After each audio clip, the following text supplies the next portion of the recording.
안녕하세요. 사연에 빠지다의 DJ 민영입니다. 오늘도 두 가지 사연 준비되어 있으니 끝까지 함께 해주시고요. 그럼 오늘의 사연 함께 시작해 볼게요. 안녕하세요. 저는 복지센터에서 일하는 평범한 중년 여성입니다. 무료할 때면 채널에 올라오는 사연들을 항상 잘 시청하고 있는데요. 문득 제 이야기도 여러분들과 공유하면 좋을 것 같아 오랜만에 글을 써봅니다. 저희 부모님께서는 두 분 다 장애가 있으십니다. 부모님께서는 두 분 다 공장에서 일하셨고 저는 어렸을 적부터 넉넉하지 않는 형편에서 힘들게 자랐어요. 저희 어머니께서는 지적장애가 있으십니다. 혼자서 일상생활이 가능할 정도의 가벼운 수준이지만 확실히 일반인들과 비교하면 판단 능력이나 지적 능력에 있어서 부족함이 있기는 해요. 외할머니께서 어머니를 출산하실 때 굉장히 난산이었다고 합니다. 그 과정에서 뇌에 문제가 생겨 어머니께서는 선천적으로 장애를 안고 태어나셨어요. 그렇지 않아도 어려운 형편에 먹고 살기 막막한데 아이까지 장애를 가지고 태어나니 외할머니께서는 버티기 어려우셨던 모양이에요. 3살배기였던 어머니를 두고 집을 나가셨다고 하더라고요. 혼자 남으신 외할아버지께서 어찌어찌 어머니를 키우시다가 도저히 혼자서 바깥이라며 장애 있는 아이를 키우기에는 무리였는지 결국 어머니를 어머니의 할머니, 그러니까 제게는 증조 할머니 되시는 분께 맡기고는 종적을 감춰버리셨다고 했어요. 그 뒤로 어머니께서는 증조 할머니 밑에서 자라셨습니다. 증조 할머니께서도 넉넉한 형편은 아니셨어요. 증조 할아버지께서 일찍이 돌아가셨고 증조 할머니께서는 나라에서 주는 보조금으로 근근히 지내시는 분이었거든요. 평범한 아이도 혼자서 키우시기 힘드셨을 텐데 장애를 가지고 있는 아이니 오죽 힘드셨겠어요. 어머니께서는 학교에 들어갈 나이가 되었는데도 글조차 제대로 읽지 못했고 본인 이름은커녕 자음 모음도 쓰지 못했습니다. 물론 장애아에 대한 기본 지식이 없으신 증조할머니 밑에서 자랐으니 제대로 된 교육을 받아볼 기회가 없었겠죠. 하지만 타고난 지능이 남들보다 낮으니 무언가를 배우고 익히는 속도도 눈에 띄게 더뎠어요. 애가 좀 컸으니 학교에는 보내야겠고 애 아빠나 애 엄마한테는 연락이 안 되니 증조할머니께서는 고민하시다가 무작정 어머니를 끌고 동사무소로 가셨다고 합니다. 그곳에서 우연히 만난 복지사의 도움으로 어머니께서는 학교에 입학하시게 되었어요. 어머니께서는 아직도 처음 만났던 담임선생님의 시선이 생생하게 기억이 나신다고 합니다. 마치 어머니를 짐승마냥 쳐다보던 그 눈빛이 너무나 상처로 남아있다고요. 냄새나는 옷에 제대로 씻지 못해 때같은 얼굴, 머리칼, 더듬거리는 말투에 글자 하나 제대로 읽지 못하는 아이가 선생 눈에는 평범하지 않게 느껴졌을 수 있겠죠. 그렇지만 아이들을 가르치는 사람이 그렇게 사적인 감정으로 학생들을 대해서야 되겠습니까? 사명감과 책임감이 있는 교사였다면 그런 어머니의 상태를 제대로 파악해서 특수반에 보낸다거나 적절한 조치를 취해줄 수 있었을 텐데 불행히도 당시 어머니께서 만났던 교사는 어머니를 책임지기보다 나몰라라 방치하기를 택했었던 것 같아요. 어머니께서는 학교에 다니기는 했지만 사실상 거의 없는 존재 취급을 받으셨다고 해요. 친구들도 모두 어머니께는 말 한마디 걸지 않았고 어려운 형편에 도시락을 싸줄 수 없었으니 어머니께서는 매일 점심을 쫄쫄 굶고 집으로 돌아가셨다고 합니다. 아무것도 모르는 증조할머니께서 그저 학교에서 아이 밥을 먹이겠거니 생각하셨다고 해요. 나중에서야 내내 점심을 굶고 다녔다는 것을 알게 되시고는 김치에 김이나 맛 싸서 어머니 손에 쥐어 보내셨죠. 선생이나 친구들이나 모두 하나같이 어머니를 반기지 않았지만 어머니께서는 학교 생활이 꽤나 좋은 기억으로 남아있다고 하셨어요. 이전까지는 증조할머니와 함께 하루 종일 반지 앞방에 틀어박혀 곰팡이 스른 벽지나 지나가는 벌레들을 관찰하는 게 가장 즐거운 일이었는데 학교에 입학하고 난 후로는 매일같이 바깥을 나가고 새로운 것들을 보고 들으니 심심할 틈이 없었다면서요. 마음 터놓고 지낼 수 있는 또래 친구 한 명 없지, 기댈 수 있는 든든한 어른 하나 없지, 누구보다도 공평하고 학생들을 위해줘야 할 담임선생님은 어머니를 방치하고 증조할머니께서도 그리 바람직한 장애아 양육자는 아니었으니 도저히 밝고 건강하게 자랄 수 있는 환경이 아니었는데도 저희 어머니께서는 신기할 만큼 긍정적인 성격으로 자라셨습니다. 주변 사람들이 하나같이 너 어디 모자라냐, 왜 이렇게 멍청하냐 비난을 퍼붓고 못되게 굴어도 어머니께서는 방에 틀어박히기보다는 세상과 정면으로 부딪히기를 선택하셨어요. 중학교에 입학할 나이가 되어서는 다른 친구들과의 직접 수준 차이가 두드러지게 나타났었고, 다행히도 중학교에서 처음 만난 담임교사가 어머니의 상태를 파악한 후 특수학급으로 배치를 해주었다고 했어요. 게다가 어머니께서는 그 나이 때까지 장애 등록이 안 되어 있었다고 하더라고요. 주변 어른들의 무관심과 무지가 만들어낸 결과였죠.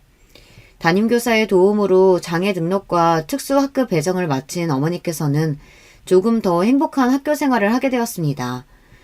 특수학급에는 어머니와 비슷한 친구들이 많았고, 특수학급 담당 교사는 다른 선생님들과 다르게 장애아의 특성에 대해 잘 이해하고 어머니께 어느 정도 관심을 기울여 주시는 분이었어요.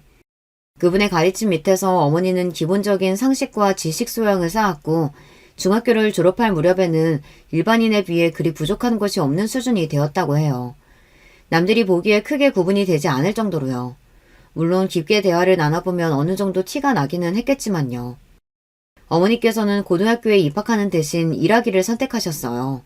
그 과정에서 장애인들의 사회 적응과 취업을 돕는 복지센터를 알게 되셨어요. 사실 어머니께서는 일하기보다 고등학교에 들어가 더 많은 것을 배우고 익히고 싶어 하셨지만 그즘 증조할머니께서 돌아가셨거든요. 어머니를 증조할머니께 버리듯 떠맡기고 사라졌던 할아버지께서는 그제서야 다시 나타나 증조할머니의 장례를 치르셨다고 해요. 그때 할아버지와 마주했던 기억이 어머니께서 처음이자 마지막으로 할아버지와 대화를 나눠보셨던 기억이라고 합니다. 할아버지께서는 어머니께 잘 자랐구나, 잘 지내라 이런 통상적인 이야기만 남기고 장례 절차가 끝난 후 다시 바람같이 사라져 버리셨다고 해요. 나중에서야 들은 얘기지만 할아버지께서는 재혼하셔서 자식들도 낳고 멀쩡한 다른 가정을 꾸리셨다고 하더라고요. 솔직히 할아버지가 원망스러운 마음이 없다고 하면 거짓말이겠죠. 아무리 장애가 있는 아이라고 한들 본인과 상대방의 사랑으로 인한 결실이고 어머니께서는 본인이 선택하셔서 세상에 태어난 것이 아니니까요. 부모로서의 최소한의 도리는 다 해야 했다고 생각해요. 그 생각은 한참 시간이 지난 지금도 변하지 않았습니다. 증조할머니가 돌아가신 뒤로 어머니께서는 실질적인 보호자가 없어 시설에 들어가야 할 예정이었지만 복지센터의 도움으로 시설에 가는 대신 일자리를 구하게 되었어요. 어머니께서 처음 일하게 되신 곳은 봉제 공장이었습니다. 손재주가 좋으셨던 어머니께서는 금세 일에 적응하셨다고 해요. 밝은 성격으로 센터 사람들은 물론 공장 사람들과도 금방 친해졌고 증조할머니와 단 둘이 살 때보다 오히려 이모저모 따져봤을 때 더 행복한 환경에서 지낼 수 있게 되었습니다. 그렇게 센터 생활과 공장 생활에 적응하던 와중 어머니께서는 아버지를 만나게 되었어요. 아까 사연 서두에 부모님 모두 장애가 있으신 분들이라고 말씀드렸죠. 저희 아버지께서는 한쪽 다리가 불편하신 분이었습니다. 흔히 말하는 절은발이라고 하죠. 절뚝거리며 걸어다니는 사람이요. 선천적으로 장애를 가지고 태어나신 어머니와 달리 아버지께서는 후천적인 사고로 장애를 가지게 되었어요. 젊었을 적 아버지께서는 한 덩치하시는 분이었대요. 남들보다 키도 크고 운동도 아주 잘했다고 하셨습니다. 그래서 운동선수가 꿈이었다고 하셨어요. 야구였는지 축구였는지 너무 오래전에 들은 이야기라 지금은 기억이 흐릿하지만요. 학창시절 내내 운동부였고 어딜 가도 힘쓰는 일만 도맡아 하셨다고 했습니다. 그러던 어느 날 친구와 운동을 하다 발을 헛디뎌 크게 넘어졌고 그 와중에 왼쪽 다리를 심하게 다쳐 평생 다리를 저는 장애를 얻게 되었어요. 그날 이후로 아버지께서는 시류에 빠져 방에만 박혀 지내셨다고 해요. 친구들도 많고 언제나 남들을 이끌고 다니는 성격이었지만 남들이 절은발이라 비웃을까봐 겁나서 밖에도 나가지 못하게 되었다고요. 왜 나한테만 이런 일이 일어났을까 세상이 원망스럽고 언제 어디서나 남들의 부러움을 한몸에 받던 건강한 사람이었는데 한순간에 모든 사람들이 본인을 불쌍하다는 눈빛으로 쳐다보니 그 사실을 견디기가 몹시 힘드셨다고 합니다. 요즘 같은 시대에야 장애인 관련 복지시설이나 제도도 잘 되어 있고 장애인을 차별하면 안 된다. 일반인과 똑같은 시선을 바라봐줘야 한다. 이렇게 사회적 인식이 많이 바뀌었지만 아버지께서 젊으셨을 적만 해도 사회적 분위기가 그렇지 않았으니까요. 일반인들과 조금이라도 다른 부분이 있으면 소위 말하는 병신 취급하며 손가락질하고 다리를 조금 저는 것 외에는 다른 사람과 아무런 차이가 없는데도 모자란 놈 취급하며 함부로 대했다고 하더라고요. 그런 취급을 견딜 수 없어 점점 밖에 나가지 않게 되었고 그렇게 집에만 박혀 지내는 생활을 지속하던 어느 날 이렇게 살고 있는 본인 스스로가 너무나 한심하게 느껴지셨다고 합니다. 그 계기가 된 것은 친구들의 소식이었어요. 아버지께서는 사고 이후 주변의 모든 사람들과 연락을 끊고 숨어 지내셨는데 우연히 가장 친하게 지냈던 친구 한 명이 운동선수가 되어 기사에 나온 것을 보게 되었다고 하셨습니다.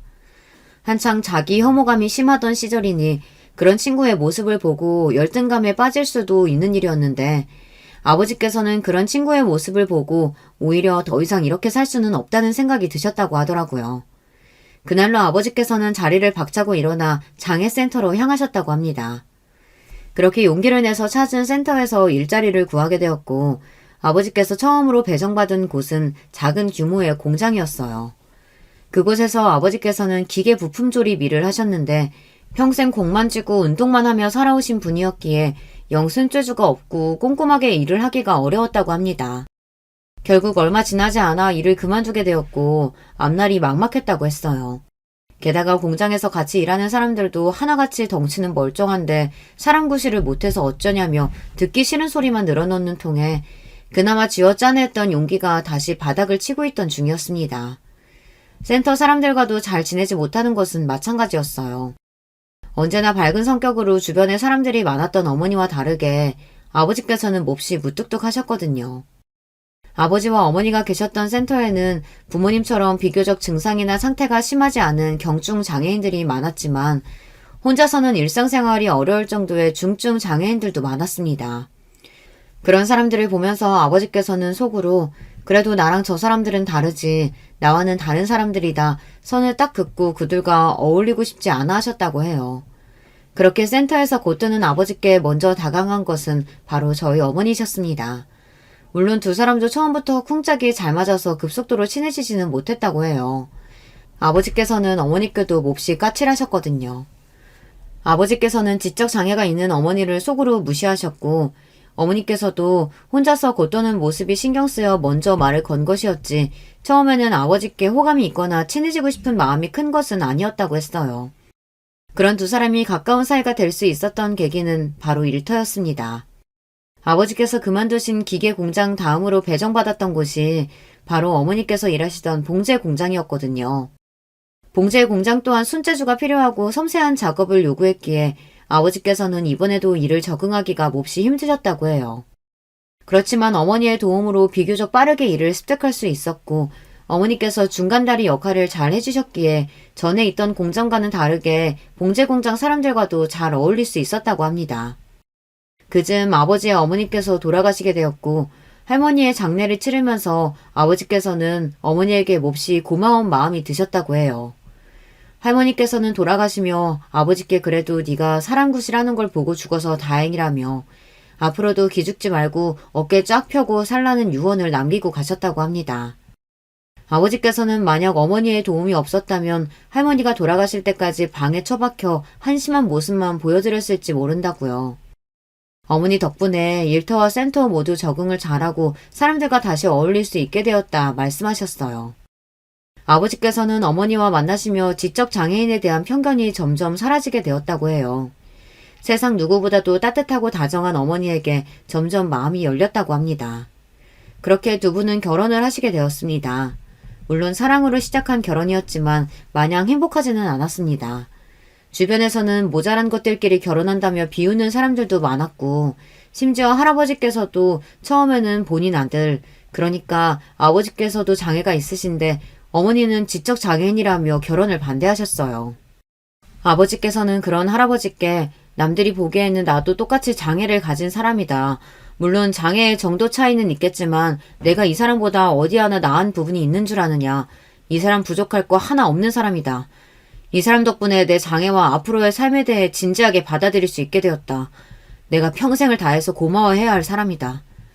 진심을 가득 담아 설득하셨고 결국 할아버지께서도 고집을 꺾고 두 분의 결혼을 허락하시게 되었습니다. 두 분 다 봉제 공장에서 일하셨기에 경제 사정은 넉넉하기가 힘들었어요. 게다가 불경기로 두 분이 일하던 봉제 공장이 얼마 안 가 문을 닫게 되면서 먹고 살 길이 더 막막해지게 되었습니다. 손재주가 좋았던 어머니께서는 그래도 곧 다른 직장에 취업하셨지만 아버지께서는 일할 수 있는 곳이 많지 않았어요. 센터에서도 불경기라 취업 자리를 알선해주기 어려워했고 아버지께서는 막막한 현실에 한동안 술독에 빠져 사시기도 하셨습니다. 어렸을 적 아버지의 모습을 떠올리면 항상 어머니에게 윽박지르시고 화내시고 혼자서 주방 식탁에 앉아 술을 마시는 모습이 생각나요. 아버지께서는 술에 잔뜩 취해 어머니께 막말을 쏟아내기도 하셨습니다. 어머니께서는 평소에는 일반인들과 별 다를 바 없이 보이다가도 조금만 진지하거나 어려운 이야기를 꺼내면 앞뒤 상황을 이해하기 어려워하고 기본적인 개념이나 상식이 부족한 모습을 보이셨어요. 그럴 때마다 아버지께서는 답답한 마음에 어머니의 지적장애를 다 알고 계시면서도 이런 쉬운 걸 몇 번이나 설명을 해줘야 한다며 화를 내셨습니다. 그럴 때마다 어머니께서는 울며 아버지께 사과를 하셨어요. 미안하다, 죄송하다, 내가 모자라서 미안하다. 그런 두 분의 모습을 보며 자랐으니 당연히 저는 아버지보다는 어머니 편이었습니다. 어머니께서는 지적장애가 있긴 하셨지만 제게는 전혀 부족한 어머니가 아니었어요. 어머니께서는 운동회나 소풍이 있는 날이면 꼭 장을 직접 봐오셔서 제게 김밥을 싸주시고는 했습니다. 물론 어머니의 김밥은 파는 것에 비하면 모양이나 맛이나 어느 것 하나 내세울 것 없는 수준이었지만 저는 어머니께서 낡은 플라스틱 그릇에 담아주시던 그 투박한 김밥이 참 좋았어요. 김밥을 싸시는 어머니 옆에서 내가 해보겠다며 발을 동동 구르면 어머니께서 제 손을 잡고 나물을 조물조물 묻혀주시기도 하고 김밥을 돌돌 굴려주시기도 했습니다. 대단한 것은 아니었지만 저는 그저 어머니와 무언가를 함께 한다는 것 그 자체가 좋았던 것 같아요. 어린 시절 친구들은 저희 어머니를 보고 너희 엄마 어디 모자란 것 아니냐며 짓궂게 놀리기도 했어요. 저는 그런 친구들에게 화를 버럭 내며 우리 엄마가 너희보다 훨씬 똑똑하다며 소리를 질렀죠. 덕분에 친구들과 싸워서 어머니께서 학교에 오신 적도 있었습니다. 어머니께서는 제 속도 모르고 친구들에게 사과하라며 연신 고개를 숙이시는데 너무나 속상했어요.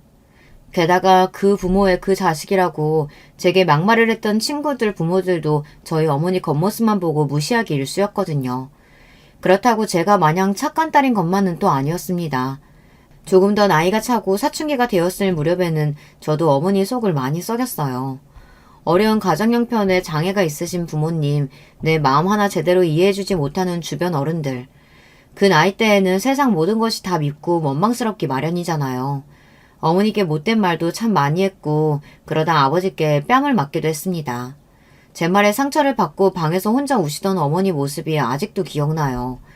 지금 와서는 그 당시 행동들을 깊게 후회하고 있고 그렇게 생각하지도 않습니다. 아까도 말했듯이 저희 어머니 아버지께서는 제게 절대 부족한 부모님이 아니었으니까요. 성인이 되고 철이 조금 든 후에는 저희 가족은 몹시 행복했어요.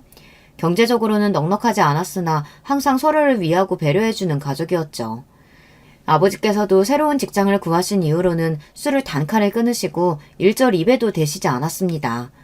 저는 성인이 된 후 작은 회사에 들어갔고 첫 월급으로 부모님과 함께 소고기를 먹으러 갔습니다. 어머니께서는 이렇게 비싼 식당에 와도 되는 거냐며 호들갑을 떠셨고 아버지께서는 별 말씀 안 하셨지만 몹시 좋아하셨던 기억이 나요. 앞으로도 돈 많이 벌어서 두 분 제가 꼭 호강시켜드리겠다 호언장담을 했었어요. 그러나 그게 저희의 처음이자 마지막 가족 외식이 되었습니다. 그날도 평소와 다름없는 하루였어요. 저는 아침에 일어나 어머니께서 차려주신 아침을 먹고 아버지와 어머니께 인사를 드리고 출근을 했습니다. 그날 제게 인사를 해주시던 아버지 얼굴이 참 생생하게 기억에 남아있어요. 진한 눈썹에 이마에 자글자글한 주름, 거뭇거뭇한 수염 밑으로 환히 웃으시던 아버지의 얼굴이요. 그 인사가 마지막 인사가 될 줄 알았더라면 한 번 더 안아드릴 걸, 조금이라도 더 오래 있다 나올 걸 때늦은 후회를 하기도 했습니다. 그날 아버지께서는 일터에서 돌아가셨어요. 기계 사고였고 제때 응급처치를 받지 못해 병원으로 실려가던 도중 눈을 감으셨다고 합니다. 너무나 갑작스러운 이별이었고 한동안 정말 힘든 시간을 보냈어요. 아버지의 장례식장에서 어머니는 정말 혼절하실 듯 우셨습니다. 평생 살아오면서 어머니께서 그렇게 구슬프게 우는 모습은 본 적이 없었어요. 새로 구한 직장에서 모자라다며 구박을 받고 돌아오셨을 때도 아버지께서 술을 드시고 어머니께 폭언을 쏟아내실 때도 그렇게 기절할 만큼 꺽꺽대며 웃으는 모습은 본 적이 없었습니다. 이제야 조금 행복해지려던 참인데 하늘이 참 무심하더라고요. 그렇지만 마냥 세상을 원망하고 있을 수만은 없었습니다. 어머니와 저는 세상에 단 둘이 남겨지게 되었고 어머니를 위해 조금 더 단단해져야만 했으니까요. 어머니는 아무리 나이를 드셔도 언제나 소녀 같은 분이셨어요. 항상 순수하고 때묻지 않는 마음으로 살아오셨죠. 나보다 주변 사람들을 먼저 챙기는 천사표였습니다. 그런 어머니 곁에도 어머니처럼 좋은 사람들만 있으면 참 좋으련만 세상이 어디 그렇게 녹록한가요? 부족한 부분이 있는 사람 아픈 곳을 쑤셔 어떻게든 등골을 빼먹으려는 못된 놈들이 꼭 존재하기 마련이잖아요. 어머니께도 그런 사기꾼 몇몇이 다가왔고 어머니는 의심 없이 그놈들에게 마음을 열었다 사기를 당하게 되었습니다. 그 과정에서 어머니와 함께 살고 있던 집과 통장에 모아두었던 2천만 원 가량을 모두 잃어버릴 뻔했습니다. 남들에게는 큰돈이 아닐 수도 있지만 저와 어머니께는 평생을 바쳐 모아온 전 재산이었어요. 그 과정에서 저와 어머니를 도와준 것이 바로 남편이었어요. 당시에는 정말 하늘에서 보내준 천사라도 되나 싶은 마음이었지만 지금 와서는 어디서부터 날 속여왔던 건가 의심스러운 마음이 크네요. 어찌되었든 한순간내 모든 재산을 빼앗기고 거리에 나앉게 생겼던 저와 어머니를 남편이 사방팔방으로 뛰어다니며 변호사도 구해주고 여러 기관에 연락도 해주며 물심양면으로 도와주었고 결국 그 사기꾼 놈을 잡아 돈을 다시 돌려받게 되었습니다. 남편은 저희 부모님이 만나셨던 센터처럼 장애인을 위한 각종 복지나 도움을 주는 기관에서 일하는 사람이었어요. 그래서 처음에 더욱더 별 의심 없이 마음을 열었던 것 같습니다. 남편은 복지센터에서 일하는 사람이었던 만큼 장애인에 대한 편견도 없고 참 다정한 사람이었어요. 그런 남편은 아버지께서 돌아가신 뒤로 쉴 틈 없이 달려왔던 저에게 기댈 곳을 마련해 주었어요. 저는 자연스레 남편과 가까운 사이가 되었습니다. 한 가지 걸리는 것이 있었다면 남편이 이혼남이라는 사실이었어요. 그것도 2번이나 이혼한 경력이 있었습니다. 그나마 다행이었던 것은 남들과의 사이에서 자식이 없다는 사실이었지만 자식이 없다 하더라도 한 번도 아니고 2번이나 이혼을 했다면 어딘가 문제가 있는 사람인가 싶어지기 마련이잖아요. 그렇지만 사정을 들어보니 그럴 만한 사연이 다 있었습니다. 우선 첫 번째 부인과는 어렸을 적부터 옆집에서 자란 누나 동생 사이라고 했어요. 서로 가까이 지내다 보니 자연스레 호감이 생겼고 연애를 하다 아이가 생겨 20대 초반의 어린 나이에 결혼을 했다고 했습니다. 첫 번째 부인은 어린 시절부터 몸이 약한 편이었는데 임신을 한 후에도 이런저런 이유로 자주 앓아눕고 병원을 밤낮으로 드나들었다고 해요. 남편은 그런 첫 번째 부인을 위해 거의 하루 종일 옆에부터 간호를 해줬지만 결국 10달을 채우지 못하고 조산을 하게 되었고 그 과정에서 아이와 첫 번째 부인 모두 목숨을 잃게 되었다고 합니다. 그 뒤로 남편은 마음의 상처를 입고 오랜 기간을 혼자 지냈다고 해요. 다시 새로운 사람을 만날 자신도 없고 태어나지도 못한 아이와 젊은 나이에 요절한 첫 번째 부인에게 평생 속죄하며 살 생각이었다고 합니다. 그렇게 복지센터에서 일하게 되었고 2번째 부인을 만나게 되었어요. 2번째 부인은 저희 어머니와 같이 지적장애가 있는 사람이었다고 합니다. 처음에는 센터 직원과 상담자 사이로 만났지만 자주 마주치고 대화를 나누다 보니 마음이 잘 맞는 사람이라는 생각이 들었다고 해요. 그렇지만 이 감정이 이성적인 호감인지 그저 어려운 상황에 처한 사람에게 드는 동정심인지 구분이 잘 가지 않았다고 합니다. 게다가 주변에서는 어려운 사람들을 돕는 것과 그 사람과 가족이 되는 것은 완전히 다른 일이라며 순간의 감정에 휩싸여 잘못된 선택을 하지 말라 다들 남편을 말렸다고 해요. 남편 또한 전 부인에게 호감이 있기는 했지만 결혼하기까지는 많이 망설여졌다고 했습니다. 그렇지만 결국 남편은 전 부인과 결혼을 했고 주변의 걱정과 만류와는 달리 둘은 아주 행복했다고 해요. 그렇지만 남편의 행복한 신혼생활은 이번에도 오래가지 못했습니다.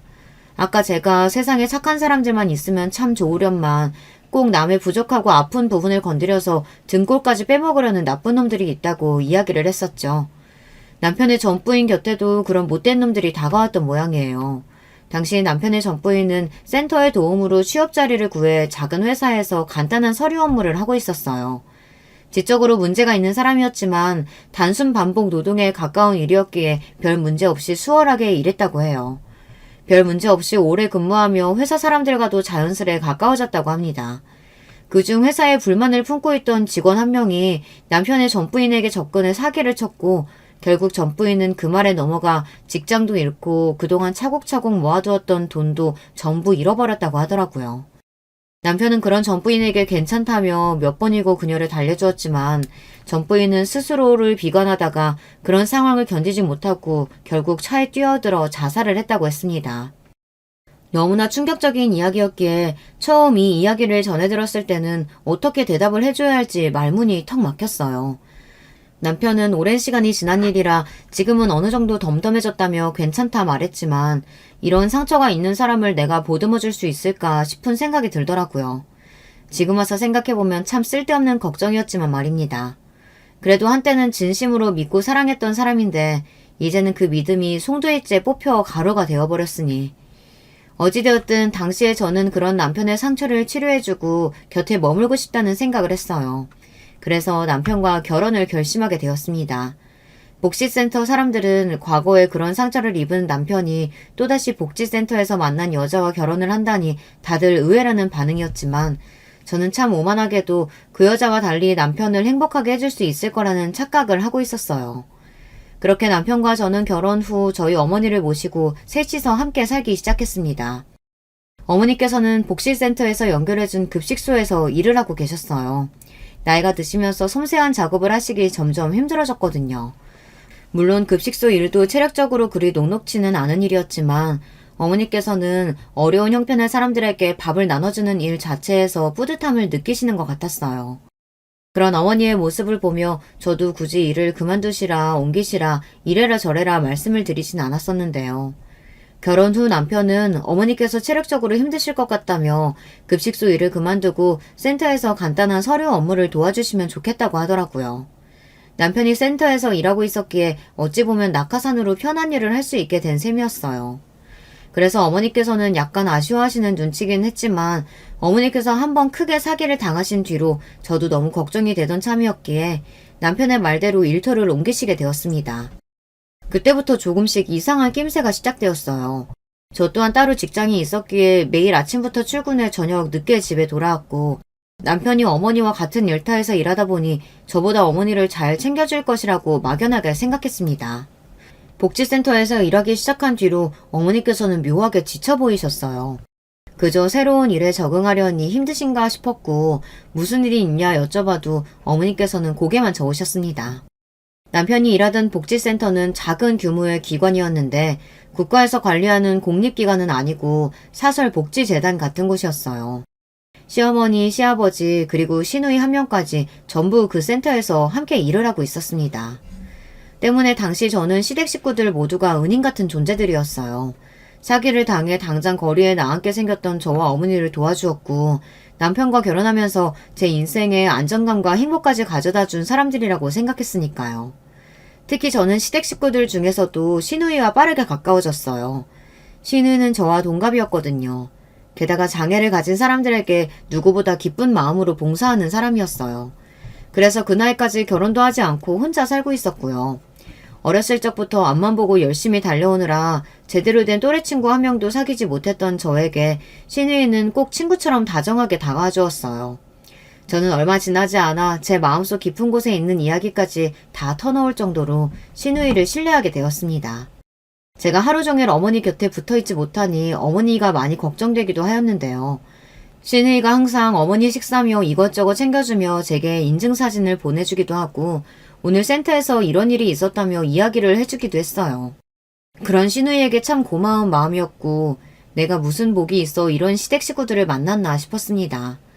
제가 생각하기엔 전에 계시던 급식소보다 일도 훨씬 편하고 주변에 챙겨주는 사람들도 많으니 어머니 성격상 우울하거나 힘들어 하실 일이 전혀 없을 텐데 이상하게 어머니께서는 날이 갈수록 말씀이 없어지셨어요.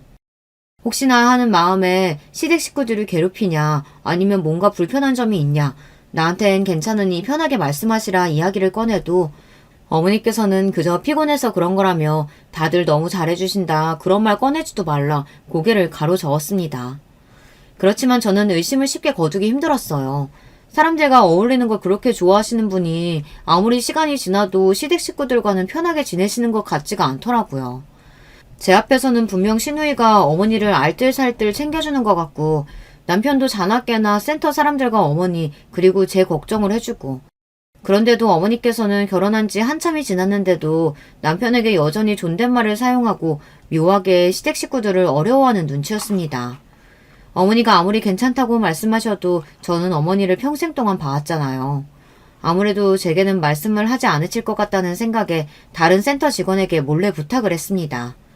부탁이라고 해서 거창한 것은 아니고 평소 어머니께서 센터에서 일하실 때 어떤 느낌인지 살펴달라는 말이었어요. 그렇게 일주일이라는 시간이 지나고 직원에게 다시 그 이야기를 꺼냈을 때 직원은 대수롭지 않다는 듯 별 문제 없다는 말을 전해왔습니다. 남편과 시누이는 제 생각처럼 어머니를 알뜰살뜰 잘 챙기고 어머니도 큰 어려움 없이 일에 적응하고 잘 지내고 계신다면서요. 물론 다행이었지만 그래도 어딘가 찜찜한 마음은 지울 수가 없었어요. 어머니께서 아무런 문제가 없으신 분이라면 또 모르겠지만 겉으로 보기엔 멀쩡해도 일반인들과는 확실히 차이가 있었으니까요. 정신적으로도 남들보다 단단하지 못하기에 남의 말에 쉽게 휘둘리기도 하고 잘못된 인식을 가지기도 쉽기 때문에 걱정이 더 많이 들었어요. 소위 말해서 그런 행위를 가스라이팅이라고 하죠. 혹시 여러분들께서는 가스라이팅이라는 개념에 대해 알고 계신가요? 가스라이팅이란 타인의 심리나 상황을 교묘하게 조작해 그 사람이 현실감과 판단력을 잃게 만들고 그런 행위를 통해 타인의 행동을 통제하는 것을 말합니다. 이는 정신적 학대의 일종으로 연인 사이나 부모 자식 간의 관계 등 주로 가깝고 친밀한 사이일수록 많이 일어나는 일이에요. 지적으로 아무 문제가 없는 멀쩡한 사람들도 쉽게 당할 수 있는 일인데 특히 정신적으로 문제가 있는 우울증 환자들이나 지적 장애인들은 훨씬 취약할 수밖에 없는 일이죠. 넌 내 말을 들어야 해. 나 말고 다른 사람들은 모두 나쁜 놈들이고 나만이 너를 위하는 사람이야. 이런 말들을 지속적으로 듣다 보면 판단 능력이 멀쩡한 사람들도 자기도 모르는 사이에 가스라이팅에 당해 넘어갈 수 있어요. 본인이 어떤 취급을 받는지에 대한 객관적인 판단이 안 된다는 뜻입니다. 저는 혹시 시댁 식구들이 남들이 보는 앞에서만 어머니께 친한 척 굴고 뒤로는 이런 식으로 어머니께 나쁜 생각을 심어주고 있는 게 아닌가 그런 생각이 들었어요. 그래서 제가 어머니께 혹시 무슨 일이 있냐, 시댁 식구들이 괴롭히냐 여쭤봐도 쉽게 말씀을 꺼내시지 못하나 싶었습니다. 솔직히 말하면 그런 생각을 하면서도 시댁 식구들에게 미안한 마음이 컸어요. 그 당시 어머니뿐만 아니라 저 또한 시누이 남편을 비롯한 시댁 식구들에게 정서적, 경제적으로 큰 의지를 하고 있었거든요. 나와 어머니에게 이런 큰 은혜를 베풀어준 사람들에게 이런 생각을 가진다는 것 자체가 아주 나쁜 짓처럼 느껴졌거든요. 저 또한 그들에게 저도 모르는 사이에 가스라이팅을 당하고 있었던 것이죠. 그렇게 의심만 품고 제대로 확인은 해보지 못한 채 시간이 흘러갔어요. 저는 그 사이에 직장일로 바빴고 점점 시댁 식구들과 그런 생활에 익숙해져 부끄럽게도 어머니를 잘 돌보지 못했습니다. 제가 무신경했던 동안 어머니께서 그 사람들 사이에서 어떤 취급을 받으며 어떤 고생을 하셨을지 지금 생각해도 가슴이 미어지는 기분이에요. 지금도 제가 가장 후회하는 것은 어머니께서 그런 상황에서 제게 간신히 내밀었던 SOS 신호를 가볍게 여기고 넘어갔다는 사실입니다. 그날도 평소와 마찬가지로 직장에서 전쟁 같은 하루를 보내고 밤 늦게가 돼서야 집에 돌아왔는데요. 웬일로 남편은 없고 어머니 혼자 집에 계시더라고요. 어머니께 저녁은 드셨냐 가볍게 안부를 묻고 남편은 왜 집에 없냐 여쭤보니 오늘은 센터에 일이 많아 늦게 올 거라고 답하셨어요. 그러냐고 대수롭지 않게 대꾸하고는 피곤해서 먼저 씻고 자겠다 방에 들어가려는데 어머니께서 앞으로도 계속 남편하고 셋이서 함께 사냐고 물어오셨습니다. 갑작스러운 질문에 왜 그러시냐 싶긴 했지만 아마 그럴 것 같다. 혹시 나가서 살고 싶으시냐 되물었어요. 어머니께서는 당황하신 눈치로 그런 거 전혀 아니라며 남편에게는 본인이 이런 말 했었다는 사실을 말하지 말아달라 부탁하셨습니다. 조금 이상하게 느껴졌지만 그날은 너무나 피곤했기도 했고 한시라도 빨리 씻고 잠에 들고 싶은 생각뿐이었기에 알겠다 답하고 그대로 방 안으로 들어가 버렸어요. 지금 와서 떠올리면 어머니께서 그 질문을 꺼내시기까지 얼마나 많은 고민을 하셨을지, 제 무관심한 태도가 어머니께 얼마나 상처가 되었을지 너무나 죄송한 마음뿐입니다. 그렇게 얼마간의 시간이 흐르고 사건은 터졌어요. 어머니께서 센터에서 일하시던 와중 갑자기 쓰러져 혼수 상태가 되신 겁니다. 직장에서 일하던 와중 그 소식을 듣고 너무나 놀라 자리를 박차고 일어나 병원으로 달려갔습니다. 병원에는 이미 시댁 식구들이 모두 와 있었고 저는 엉엉 울며 이게 도대체 어떻게 된 일이냐, 어머니께서 왜 갑자기 쓰러지신 거냐 남편에게 물었습니다. 그러나 당연히 저처럼 어머니를 걱정하고 있을 줄 알았던 시댁 식구들은 모두 덤덤한 표정이었어요. 미친 사람처럼 오열하는 제게 유난 떨지 말라며 다른 환자들에게 방해되니 조용히 하라고 혀를 차더라고요. 전혀 예상하지 못했던 반응에 놀라서 울음도 멈출 지경이었습니다. 어머니께서 혼자서 계단 내려가시다 굴러 떨어지셨어. 머리를 부딪혀서 일어나기 힘드실 거라고 하더라. 뭐? 계단에서 굴러 떨어졌다고? 어머니께서 혼자 그렇게 되시는 동안 당신은 어디서 뭘 하고 있었는데? 내가 무슨 어머니 시종이라도 되는 줄 알아? 하루 종일 붙어서 어머니 감시하고 있게? 안 그래도 일 처리 제대로 못하는 거 그 뒤치다꺼리 하느라 내가 얼마나 바쁜데. 당신 방금 뭐라고 그랬어? 아무리 그렇다고 해도 어머니께서 쓰러지셨는데 어떻게 그렇게 아무렇지도 않을 수가 있어? 요란 떨지 마. 사람은 누구나 때 되면 다 죽는 법이야. 당신도 나도 언제 어떻게 죽을지 모르는 법이라고. 이렇게 되는 게 당신 어머니 운명이었나 보지. 남편뿐만 아니라 시누이도 시부모님께서도 모두 냉랭한 반응이었어요. 다들 약속이나 한 듯이 병실을 우르르 빠져나갔어요. 의사는 아마 다시 눈을 뜨시기 힘들 거라며 제게 마음의 준비를 해야 한다는 말을 전했습니다. 한평생 제대로 호강도 시켜드리지 못하고 이렇게 한순간에 어머니마저 잃어야 한다는 생각에 정말 기절할 정도로 울었던 것 같아요.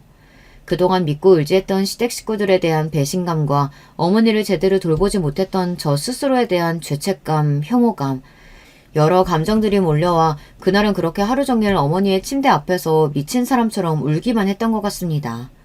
그렇게 다음날 지친 몸을 이끌고 집으로 돌아왔는데 이상하게 짐이 썰렁했어요. 알고 보니 시댁 식구들 모두 다 같이 해외여행을 떠난 것이더라고요. 기가 차다 못해 현실을 믿기지 않았습니다. 어떻게 이런 일이 내게 벌어질 수가 있지? 내가 그동안 봐왔던 시댁 식구들의 모습은 전부 거짓말이었던 걸까? 너무나 혼란스러웠고 제대로 된 판단이 되질 않았어요. 그렇게 한참을 텅 빈 거실에 앉아 혼자 생각해본 결과 분명 뭔가가 있다는 생각이 들었습니다. 아무리 시댁 식구들이 지금껏 제게 보여준 모습이 전부 꾸며낸 모습이었다 하더라도 사람이 쓰러져 사경을 헤매는 상황에 갑자기 단체로 해외여행을 떠난다니 상식적으로 너무나 이해가 가지 않는 행동이잖아요. 그렇게 생각을 하고 나니 그동안의 의문점들이 퍼즐을 맞추듯 딱딱 들어맞기 시작했습니다. 앞서 그래 적지는 않았지만 결혼 생활을 하며 미심쩍게 여겼던 점이 어머니의 태도 말고도 여러 개 있었거든요. 일단은 그렇게 사랑하고 상처로 남았다던 전 부인의 이야기를 할 때 전혀 슬퍼 보이지 않았다는 점. 아무리 시간이 지났다 하더라도 그런 충격적인 일을 겪었다면 분명 트라우마가 되었을 텐데 아무렇지도 않게 죽었다는 이야기를 제게 전했었고 무엇보다도 결혼 후 저나 어머니 앞으로 보험을 많이 들어놨다는 사실이었어요. 남편은 그러면서 어머니께서 정신적으로 조금 불편하신 분이니 앞으로 전처럼 사기를 당하거나 큰일이 언제 일어날지 모르는 법이다. 보험비가 조금 아깝더라도 많은 보험을 들어놓는 것이 좋겠다고 말했고 본인이 알아서 적당한 것들로 들어놓을 테니 걱정하지 말라는 이야기를 했었거든요. 어련히 알아서 했겠거니 싶어 별 생각 없이 넘어갔던 일이었는데 병원에서 시댁 식구들의 태도는 마치 이렇게 될 것이라는 것을 다 알고 있었다는 듯한 얼굴들이었습니다. 저는 그렇게 급하게 센터로 달려나가 남편의 전 부인이라는 사람에 대해 알아보기 시작했어요. 분명 센터에 등록된 사람이었고 일까지 했다고 했으니 기록이 남아있으리라 생각했어요. 제 예상대로 전 부인에 대한 자료가 남아있었습니다.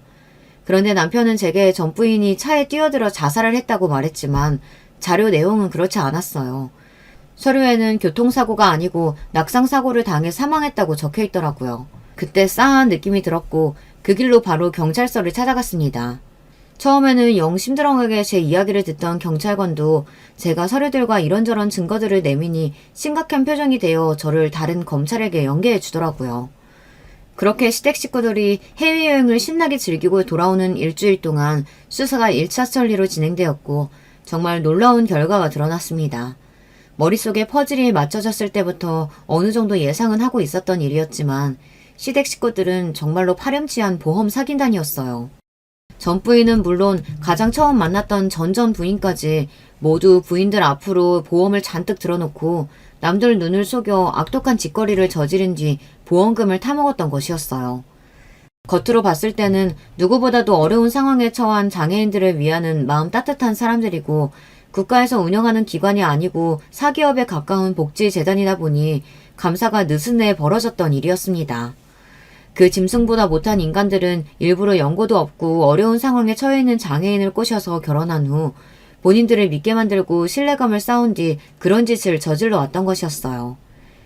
결혼을 하지 않은 줄 알았던 신우이도 알고 보니 이미 한 번 이혼한 경력이 있었고 그 상대 또한 센터에서 만났던 장애인 남자였어요.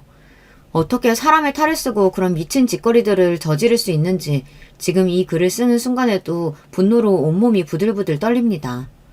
어머니께서 시댁 식구들을 어려워하셨던 것도 제 앞에서만 어머니께 잘하는 척했지 제 예상대로 뒤에서는 어머니께 반말이며 폭언을 일삼았고 그러면서 이런 사실을 제게 알리면 지금 살고 있는 집이며 재산이며 전부 빼앗아갈 거다. 당신들 다시 길거리에 나앉아야 된다. 그리고 앞으로 평생 일 못하게 만들어줄 거다. 협박을 했다고 하더라고요. 어머니께서는 정상적인 판단을 하지 못하는 상태였고 그렇게 뒤에서 온갖 구박을 들으며 버텨오셨던 겁니다. 제게 해를 끼칠까 봐서요. 그 사실을 알고 나서 정말 억장이 다 무너지는 기분이었습니다. 안정되고 행복한 삶을 원했던 제 욕심 때문에 어머니께서 그런 상황에 처하지다 못해 남들 손에 돌아가실 뻔했다니. 만약 어머니께서 눈을 뜨지 못하시고 그대로 병원에서 돌아가셨다면 저는 남은 인생 동안 저를 절대 용서하지 못했을 거예요. 시댁 식구들은 공항에서 대기하고 있던 경찰들에게 체포되었고 그대로 재판에 넘겨지게 되었습니다. 어머니께서는 얼마 지나지 않아 기적처럼 눈을 뜨셨고 지금은 사고 전처럼 멀쩡해지셔서 정상적인 생활을 하고 계세요. 그 짐승반도 못한 인간들은 모두 다 실형을 선고받고 깜빵에 들어갔습니다. 형사처벌과는 별개로 보험회사에 건 민사소송으로 엄청난 금액의 배상금을 물어주게 된 것은 당연한 일이겠죠. 그 과정에서 저희에게도 보상금이 나왔고 저희는 남편이라고 부르기도 싫은 그 남자와 셋이 지내던 집을 처분하고 새로운 집을 구해 이사를 나왔습니다. 그 일 이후로 어떻게 알았는지 다른 복지센터에서 연락이 와 저희를 돕고 싶다고 말했어요. 어머니와 저 모두 새로운 보금자리를 틀어 지내고 있어요. 솔직히 처음에는 이 센터도 다른 센터들과 비슷하게 비리로 가득 차 있는 거 아닌가 싶었지만 지푸라기라도 잡는 심정으로 온 것이었는데 여기서 일하시는 분들은 모두 진심으로 이타적이고 저와 어머니를 배려해 주셔서 언제나 감사한 마음으로 지내고 있습니다. 세상에 나쁜 놈들이 있으면 좋은 사람들도 있는 법이더라고요. 어머니께서는 그 사건 이후로 한동안 타인과 가까워지는 것을 두려워하셨어요. 언제나 사람들과 어울리는 것을 좋아하고 사교성이 좋으셨던 분이 저 때문에 그런 상처를 얻게 되신 것 같아 너무나 죄송한 마음이었습니다. 그러나 지금은 신체적으로나 사회적으로나 별 문제 없이 잘 지내고 계세요. 오랜만에 제가 알던 어머니의 모습을 보는 것 같달까요? 솔직히 말하자면 예전에는 남들처럼 결혼도 하고 자식도 낳고 평범한 인생을 살고 싶은 욕심이 있기는 했습니다. 그래서 남편과 만나 결혼도 한 거고 어머니께 문제가 있다는 것을 어느 정도 인지했으면서도 애써 무시하기도 했었고요. 그렇지만 그런 사건들을 겪고 어머니와 둘이 지내는 요즘 그런 것들이 다 무슨 의미가 있나 싶은 생각이 듭니다. 어머니께서 평생 저만 바라보며 살아오셨듯 저도 앞으로 남은 인생 저밖에 모르는 어머니를 위해 살아가고 싶어요. 어머니와 함께 일하고 퇴근한 후에는 둘이서 맛있는 거 해먹고 주말이면 나들이도 나가고 가끔 어머니 모시고 영화도 보러 가고 계절마다 고운 새 옷도 사드리고 하면서요. 요즘 부쩍 어머니께서 늙으신 것 같아요. 저 때문에 고생을 많이 하셔서 그런 것 같아 어머니의 흰머리를 보면 저도 모르게 눈물이 핑 돌고는 합니다. 언젠가는 어머니께서도 돌아가시겠죠. 저도 마찬가지고요. 사람은 누구나 죽는 법이니까요. 그렇기에 저는 어머니께서 돌아가시기 전까지 후회 없는 시간을 보내고 싶습니다. 어머니께서 제 곁에 계실 때는 어머니를 위한 딸로, 어머니가 돌아가신 후로는 저와 어머니처럼 어려움에 처한 사람들 그리고 불편함을 겪고 있는 우리 장애우들을 위해 살아가고 싶어요. 희생이나 봉사 같은 거창한 마음에서가 아니라 제가 평생 어머니께 받은 사랑을 보답하고 싶은 마음에서요. 거창한 얘기를 하고자 써내려간 글은 아닌데 어쩌다 보니 제 인생 다짐까지 여러분께 털어놓게 되었네요. 이 사연이 채널에 올라갈지는 모르겠으나 저 스스로도 인생을 되돌아볼 수 있는 기회가 되었던 것 같습니다. 이렇게 보니 참 다사다난 많은 일을 겪으며 살아왔네요. 부디 남은 인생 동안 평안히 큰 사고 없이 무탈하게 지나갈 수 있기만을 바랄 뿐입니다. 여러분, 두 번째 사연 시작하기 전에 좋아요, 구독 꼭 눌러주실 거죠? 그럼 두 번째 사연 바로 시작합니다. 안녕하세요. 저 파란만 10대 시기름 기혼 여성이에요. 많은 인생 선배님들께서 계신 사연에 빠지다를 통해 제 경험담을 공유해 볼 테니까요. 허심탄회한 의견들 주시면 정말 감사하겠습니다. 제가 다름이 아니라 저희 시어머니하고 묘한 대치를 이뤄오다가 그게 펑 하고 터져버린 대사건이 있었거든요. 그 이전에 제 친정 이야기 잠깐만 설명을 먼저 드려볼까 해요. 친정 부모님께서는 이혼을 하셨습니다. 제가 초등학교 6학년 때의 일이었고요. 여기에는 좀 당황스러운 내막이 있었는데 아빠의 바람을 당시 제가 우연히 알아버렸고 그걸 별 생각 없이 엄마에게 이실직고를 한 게 도화선이 되었습니다. 당신, 웬 다른 여자하고 똑같이 커플 등산복을 맞추고 돌아다녔다는 게 사실이야? 송현이가 목격했다는 게 정말이냐고! 아니 어쩐지 그 별 같지않지도 않은 등산이라는 취미에 왜 자꾸 돈이 들어가나 싶어서 내가 그간 이상하다고 생각을 했지. 역시 세상에 괜한 건 없는 법이었구나. 송현이 엄마, 일단 진정하고 내 말 좀 들어봐. 내가 잠깐 정신이 돌아서 다른 여자하고 등산을 같이 다닌 건 사실이긴 한데 결코 깊은 감정은 아니었고 바람이나 같이 쐬는 수준이었어. 뭐? 바람이나 같이 쐬? 그게 아니라 바람이나 같이 피우는 사이였겠지? 생각해보니까 당신 갑자기 등산 타령을 하기 시작한 게 작년 초가을이었고 그때부터 돈도 꾸준히 밖으로 쓰기 시작했지? 그렇다면 바람이 난 게 거의 1년이 다 됐단 소리야? 이제 보니까 당신 몇 달 전부터 갑자기 향수를 구입해서 뿌리지를 않나. 수상했네. 내가 당신한테 놀아놨다는 게 너무 비참해. 당장 이혼해. 엄마는 평소에 온화한 성격이셨지만 화를 낼 상황이 되면 정말 불같으신 분이었어요. 한번 눈이 돌면 그 아무도 말릴 수 없는 성미를 지니신 분이었기에 아무리 홧김에 이혼을 뱉으셨다고 한들 그걸 설득할 수 있는 사람이 아무도 없었던 거예요. 우연히 길에서 아빠의 바람 현장을 목격하고 그걸 엄마에게 발설했던 게 전부였던 저는 난데없이 그게 이혼으로 이어진 것에 큰 충격을 받았습니다. 원래 저는 엄마와 살았어요. 이혼 원인 제공자는 아빠였으니 당연하다면 당연한 거였는데요. 딱 2년 후에 아빠에게 가서 살게 됐습니다. 엄마가 아무런 짐을 지지 않은 상태에서 자유롭게 살아보길 원하셨거든요. 저는 난데없이 버림받은 셈이 됐죠. 아빠는 담담하게 저를 받아주셨습니다. 바람이 났던 여자분하고는 다시 만나지 않으셨고 재혼 생각도 안 하셨죠. 이러실 거면 애초에 바람은 왜 피우셨던 걸까 궁금했네요. 딸이 보고 싶지도 않으신지 그 이후로 연락도 잘 안 주시고 혼자 태평하게 잘 사시는 친정엄마의 의중도 신기했고요. 도대체 결혼은 뭘까 하는 생각을 많이 하며 살았어요. 저는 평범하고 소박하고 다만 화목이 넘치는 결혼 생활을 원하는 사람이 됐습니다. 그걸 온전히 누리려면 외적으로나 내적으로나 단단히 준비가 되어 있어야 한다고 믿기도 했어요. 그렇기 때문에 사실 남편하고 그때 결혼할 생각이 없었습니다. 왜냐하면 아직 시기가 이르다고 생각했기 때문이죠. 저는 최소 30살 정도는 되고 나서야 결혼할 작정이었어요.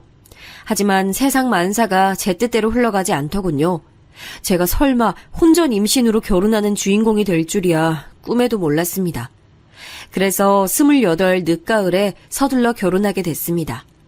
참고로 남편은 저보다 4살 연상이에요. 저보다 훨씬 결혼 정년기라고 할 수 있었죠.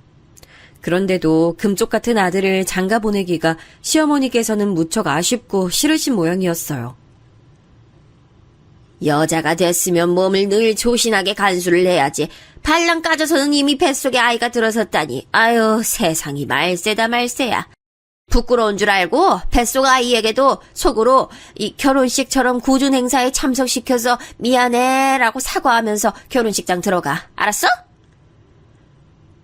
오빠가 나이도 있고 직장에서도 꽤 안정적이고 결혼하고도 남을 때라서 전 어머님이 이렇게 회의적인 반응을 보이실 줄은 몰랐네요. 혼자 속단해서 그렇게 생각을 하고 있었다니 어이가 쏙 빠지네.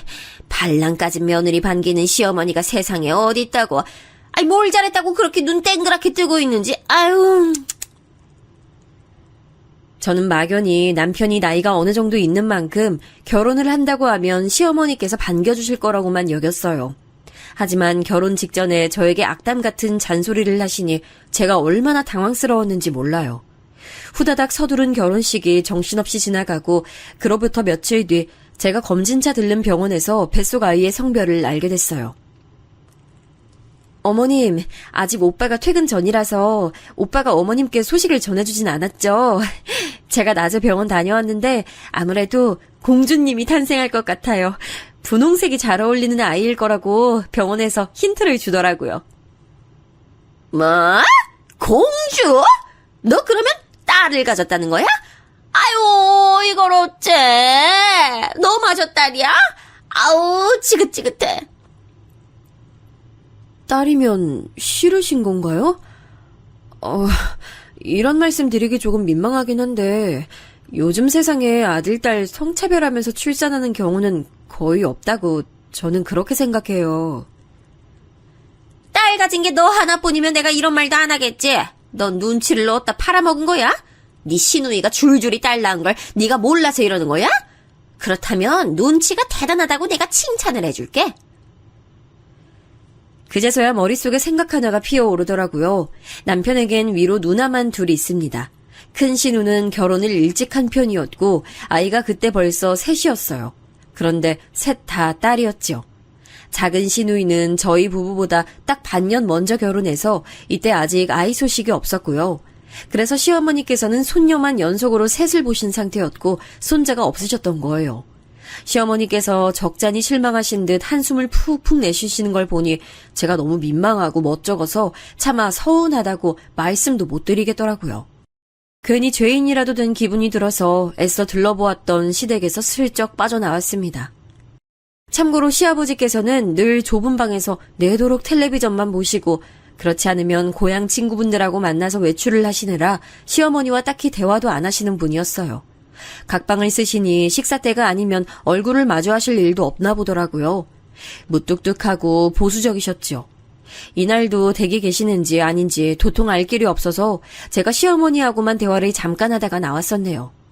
아무튼 제가 시어머니로부터 딸이라서 실망이라는 반응을 받아든 이후로 기분이 썩 좋지 못했는데요. 그런 와중에 며칠 뒤 시어머니께서 저에게 악담을 하시는 게 아니겠어요? 내가 아무리 생각해도 네 몸가짐에 대해서 불쾌하지 않을 수가 없어. 어쩜 조신머리가 하나도 없어서 결혼 전부터 덜컥 애부터 가지고 난리야? 그 바람에 정신 하나도 없이 우리 아들 결혼시킨 것만 생각하면 내가 화병 걸려도 이상하지가 않어. 제가 괜히 죄송해지네요. 오빠하고 저도 갑자기 이렇게 임신될 거라고는 생각도 못했던 터라 진짜 정신이 하나도 없이 결혼식 준비했던 게 두고두고 아쉽긴 해요. 어쨌든 찾아와준 생명에게 고마워하면서 좋은 부모 되도록 노력할게요. 너만 노력하면 돼. 너만. 발랑 까진 년이면 보통의 노력을 내서는 아이에게 좋은 엄마가 될 수 없어. 피똥 싸도록 앞으로 노력하면서 몸가짐 단정하게 해. 네? 발랑 까진 년이라뇨? 그럼 오빠는 아랫돌이 가벼운 놈인가요? 뭐가 어쩌고 저쩌? 어쩜 그런 천박한 말을 써. 남의 집 아들을 그렇게 표현하더니 너 정말 너무하는구나. 남의 집 아들이라뇨. 제 남편인데요. 아이는 혼자 만든 게 아닌데 저만 발랑 까진 년 되면 너무 이상하잖아요. 그렇지 않나요, 어머님? 공평하게 저희 두 사람 다 발랑 까지고 아랫돌이 가벼운 부부로 할게요. 이런 세상에. 어머머머, 만만치 않은 것이 우리 집안에 들어왔구나. 야, 둘이 결혼할 낌새가 안 보이길래 가볍게 여기고서는 두 사람 관계를 봤었는데, 어머, 이럴 줄 알았으면 내가 진작에 단속에 들어갈 것을. 앞으로가 큰일이야, 큰일. 저도 어머님께서 고상하고 여유 넘치시는 분이실 줄 알았는데 말씀을 참 거침없이 내뱉으시는 분일 줄은 상상도 못했어요. 그러자 시어머니께서는 당신의 가슴을 손으로 퍽퍽 치면서 앓는 소리를 한참 내셨어요. 답답해서 미쳐버리겠다는 듯 그렇게 구시길래 그 앞에서 계속 있으려니 눈치가 보여 은근슬쩍 자리를 피했죠. 저라고 그러고 나서 마음이 편했던 건 아니에요. 제가 임신으로 인한 결혼을 하게 된 만큼 직장 생활을 계속 영위할 것인지에 대해 고민이 많았는데 마침 직장에서 사무실 이전 문제도 생기는 바람에 남편과 상의 끝에 퇴사를 했거든요. 사회생활을 쭉 하고 살아왔던 만큼 저는 타인에게 고지고대로 받아치는 법이 거의 없었어요. 왜냐하면 제가 억울한 상황일지라도 너무 솔직하게 상대를 향해 받아쳐버리면 그게 결국 저에게 어떤 대가의 화살로 되돌아올지 모르는 게 직장이더라고요. 애둘러 상황을 받아들이고 또 표현하는 법을 나름 저도 일상으로 받아들이며 살아왔단 말이죠. 이런 제가 생판 남도 아니고 제 시어머니께 말 똑부러지게 반박을 하고 말았으니 속에선 탄식이 계속 흘러나왔네요. 괜히 그랬나. 고부관계에서 을은 며느리일 수밖에 없는데 스스로 무덤을 팠나 이런 생각만 자꾸 들어서 앞으론 주의할 것을 다짐했어요. 그런데 얼마 후에 어머님하고 둘이 새로 개업한 동네 마트에 장을 보러 갔을 때 그 다짐이 바로 무색하게 됐습니다. 된장찌개에 넣으면 좋을 애호박을 미리 사두려던 참이었는데 제가 기다란 것을 집어들자마자 시어머니께서 제 손등을 찰싹하고 세게 때리신 거예요. 찌개거리 미리 구입한다고 했으면서 애호박을 왜 이걸로 사? 저기 옆에 있는 동그란 게 찌개에 넣는 애호박인 걸 이날 이때까지 너는 모르고 산 거야? 아, 그렇구나. 생각해보니까 동그란 애호박이 찌개에 넣으면 더 맛있는 것 같아요. 아유, 제가 미처 구분을 못하고 그냥 살 뻔했네요. 근데 어머님, 이렇게 긴 호박도 그냥 찌개에 넣으면 되긴 하지 않아요? 어디 식당에서 보니까 그렇게 하던데요. 그런 데는 저렴하게 단가를 맞춰야 하니까 그런 거라고 대충 생각을 하면 되지. 너는 안 해도 될 말을 왜 하고 난리야. 아우 참. 어미 없이 자라서 이런 방면에 영 부족할 게 뻔하니까 내가 걱정이 안 될 수가 없네. 뭐라고요? 아, 갑자기 제가 엄마 없이 자랐다는 거랑 무슨 상관이 있다고 그런 말씀을 꺼내세요. 어머님, 저 조금 서운해지려고 해요. 온전치 못한 부모 아래서 자란 것들은 꼭 이런저런 하자가 하나씩은 있기 마련이니까 내가 걱정을 안 할 수가 없어서 한마디 한 것뿐이야. 충분히 할 만한 얘기를 했건만 넌 뭐 단박에 기분 상했단 티를 그렇게 팍팍 내고 그러냐. 아유 피곤해. 시어머니께서는 제가 손잡이를 쥐고 있었던 쇼핑카트의 바퀴 부분을 발로 퍽퍽 2번 연달아 치시더니 휙 돌아서셨어요. 다음 코너로 빨리 가서 나머지 장을 보자는 신호셨는데요. 저는 제가 끌고 있었던 카트를 시어머니가 발로 그렇게 걷어찬 게 너무 기분이 나쁘더라고요. 매너 없는 행동이라는 생각이 들었고요. 그래서 착잡한 심정으로 시어머니 뒤를 따라가서 나머지 장을 보고 있는데 계산대로 다가가면서 시어머니께서는 저를 보시더니 깊은 한숨을 푹 내쉬셨습니다. 너는 어른 앞에서 표정 관리 좀 제대로 할 수 없니? 아니 누가 보면 초상집에서 갓 상 치르고 나온 줄 알겠어. 나한테 시비 걸겠다는 거야 뭐야? 시비라뇨. 전 그럴 의도 전혀 없었는데 어머님이 먼저 과한 언사를 하셨잖아요. 카트도 발로 세게 치셨고요. 과한 언사 같은 소리 하고 있네. 너 임신했다고 유세 떨어? 왜 이렇게 매사에 예민해? 너 우리 아들 앞에서도 맨날 이러고 자빠졌어? 내가 너를 발로 찬 것도 아닌데 카트 이것 좀 걷어차기로써니 그걸 문제 삼는 거라는 거 자체가 황당하네. 시어머니께서 앙칼진 목소리로 저에게 일가를 날리셨고 주변 사람들이 이쪽을 힐끔힐끔 다 쳐다봤어요. 심지어 계산하시던 계산원분들도 손길을 잠깐 멈추시고 시어머니와 제 쪽을 보시더라고요.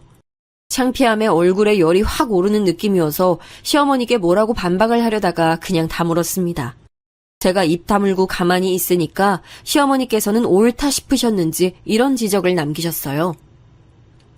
이제부터는 어른이 말씀하시면 그저 경청이나 하고 네 알겠습니다 어머님, 네 죄송합니다 어머님, 앞으로 잘하겠습니다 어머님 이렇게만 대답하면 되는 거야. 알아들어? 괜히 이러쿵저러쿵 하는 소리는 대답으로 하지도 마라.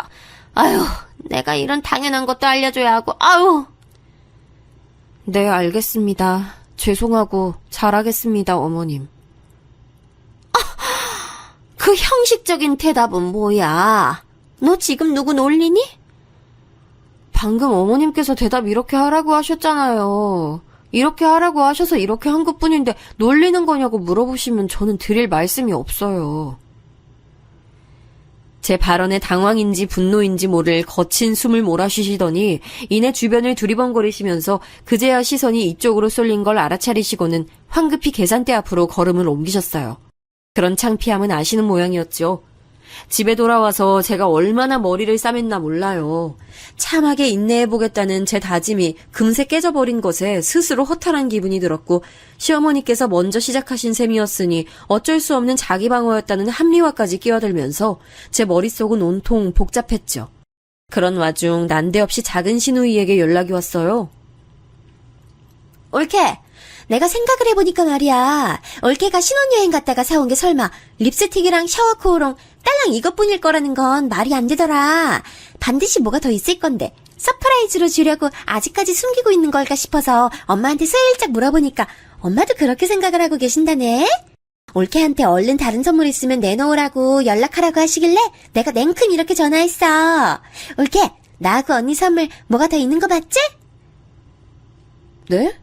형님, 그게 무슨 귀신 씨나라 까먹는 소리예요. 신혼여행 갔다 온 지가 벌써 한참인데 갑자기 선물이 추가로 있냐고 더 물어보시면 아니, 제가 진짜 뭐라고 대답을 해드려야 할지 모르겠는데요? 어머머머, 올케는 무슨 반응을 그렇게 섭섭하게 해? 그런 생각을 하신 거냐며 궁금하게 해드려서 죄송하다 이런 식으로 말이나마 먼저 해야 되는 거 아니야? 우리 엄마가 괜히 올케 보고 사람이 너무 차갑고 인정머리 없다고 하는 게 아니었네. 만약 여러분이 제 상황이었다면 어떤 기분이 들었을 것 같나요? 참고로 급하게 서둘러서 한 결혼이니만큼 신혼여행지도 미리 예약하는 가격보다 좀 비싸게 갈 수밖에 없었어요. 그래서 가족 친지고 지인이고 간에 저희 부부에게 굳이 선물 사오지 말고 그저 좋은 시간만 보내다 와라 이렇게 말을 해주는 분위기였습니다. 특히 남편은 그 의견들을 고지고대로 수용하려고 했고요. 하지만 제가 진짜로 아무것도 안 사가면 나중에 어떤 후환이 닥칠지 모른다는 생각이 들어 몇 가지 선물을 샀었는데요. 시누이들 몫으로 샤넬 립스틱하고 당시 유행했던 미국 할리우드 스타가 만든 샤워 코어링을 구매했었죠. 분명 받았을 때 엄청 좋아하는 반응들이었던 건 기억이 나거든요. 근데 시간이 지나서 갑자기 그때 선물들이 너무 약소했다고 정말 뭐가 더 없는 거냐고 물어온 거예요. 형님, 사실은요.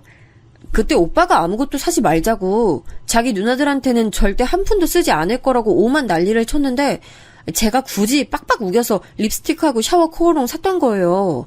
그래서 저는 한동안 이걸로 오빠 눈치를 봤고요.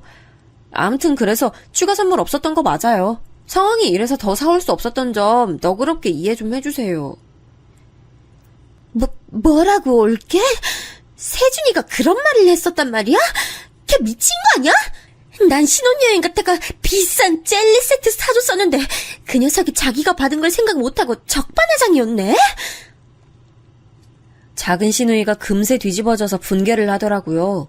제가 말에 양념을 치긴 했지만 남편이 아무 선물도 사지 말자고 강력 주장했던 건 분명한 사실이었기에 찔리진 않았습니다. 갑자기 제 남편 욕을 한참 하던 작은 시누이는 돌연 민망해졌는지 헛기침을 하면서 이런 사실을 실토했어요. 아무튼 그랬구나. 아니, 난 우리 엄마가 아무래도 올케가 자기 시댁 식구들 너무 우습게 여기는 것 같다고. 그러니까 신혼여행지에서 선물도 작은 걸로 사온 거라면서. 아니, 진짜 우습게 보는 게 아니라면 선물 따로 더 사다 놨을 거라고. 나한테 연락하셔서 그런 말씀하시니까 정말 그런가 싶은 생각이 확 들어서 올케한테 물어본 거야. 생각해보니까 내가 순간적인 감정에 휩쓸려서 좀 성급했네. 도저히 예사로 넘길 수 없는 내막이었죠. 작은 시누이가 스스로도 아차 싶었는지 전화를 휙 끊어버리는 바람에 제가 뭐라고 꼬치꼬치 캐물어 볼 수가 없었네요. 아니 어쩐지 제가 결혼하고 나서 일부러라도 시누이들하고 애써 접점을 안 만들려고 노력을 다했건만 작은 시누가 갑자기 저한테 전화해서 선물 얘기를 들먹이는 게 너무 뜬금없었죠. 그런데 시어머니께서 사주었던 거예요. 진짜 황당해서 뭐 이런 일이 다 있나 싶었고 일단락 됐으니까 넘기려고 했어요. 그런데 그 이튿날 이번엔 큰 시누이에게 연락이 온 거예요. 올케, 내가 웬만하면 참고 살려고 했는데 생각할수록 섭섭한 것 같아서 차라리 말을 하고 넘어가는 게 나을 것 같더라고. 올케 어떻게 신혼여행지를 그 좋은 데로 갔다 오면서 자기 시조카에 들 선물은 하나도 안 사올 수가 있었어? 난 부스러기 하나 내가 쓸 건 바라지도 않는데 우리 애들 거 안 사온 건 너무 섭섭하더라. 제가 생각이 짧았던 것 같아요, 형님. 아시다시피 경황 없이 급하게 결혼 진행하다 보니 신혼여행 가자마자 긴장이 풀려서 미처 그런 생각까지 못했네요. 너무 죄송해요. 지금이라도 성의 표시 꼭 해드릴게요. 그래? 우리 엄마가 올케는 자기 친정만 챙기고 시댁은 가족이라고 생각 안 하는 사람이라고 하도 그러길래 나도 덩달아 기분이 좀 상했었는데 올케가 단박에 이렇게 나와주면 내가 또 할 말이 없어지네. 알았어. 고마워, 올케. 제가 너무 군더더기 없이 나가니까 당황한 큰 시누이가 내막을 살짝 실토해버리더군요. 역시나 그럴 줄 알았죠. 저는 남편 카드로 인터넷에서 아동 장난감 요즘 최고로 인기 많다는 거 3개를 결제해서 큰 시누네 주소로 보내버렸습니다. 그리고 며칠 뒤 주말이 돼서 시댁에 들렀을 때 모처럼 큰 시누가 와 있길래 마주쳤는데 절 보면서 환하게 웃더라고요. 애들이 너무 좋아하더라. 최소한 30만 원 이상 돈 썼겠던데? 올케 통 크네. 그 정도는 쓰고 살아야지. 옛날엔 장난감이 몇천 원 하고 말았지만 이젠 시대가 바뀌어서 몇만 원짜리가 기본으로 나오잖아. 자기 시댁 조카들에게 돈 안 쓰고 살면 어디다 쓰고 살아. 그러자 옆에서 시어머니께서 한마디 거들어대셨고요. 저를 눈으로 쓱 흘기시더니 왠지 모를 승리자의 기색 같은 걸 만연에 띄우시며 시어머니께서 물을 한 잔 느긋하게 들이키실 때 제가 큰 신우 쪽을 보며 입을 열었습니다. 오빠가 자기 식구들 너무 안 챙기는 사람 같아서 제가 계속 민망했거든요. 그래서 이렇게라도 챙기게 해서 제 마음이 이제 살짝 편해졌어요. 선물 기뻐해 주셔서 너무 좋네요. 세준이가 혹시 챙겨준 거야? 올케가 사준 게 아니라? 올케가 직장생활 하던 사람이라 당연히 수중에 돈이 있으니까 난 그래서 올케가 사준 거라고 엄마랑 둘이 그렇게 생각했는데.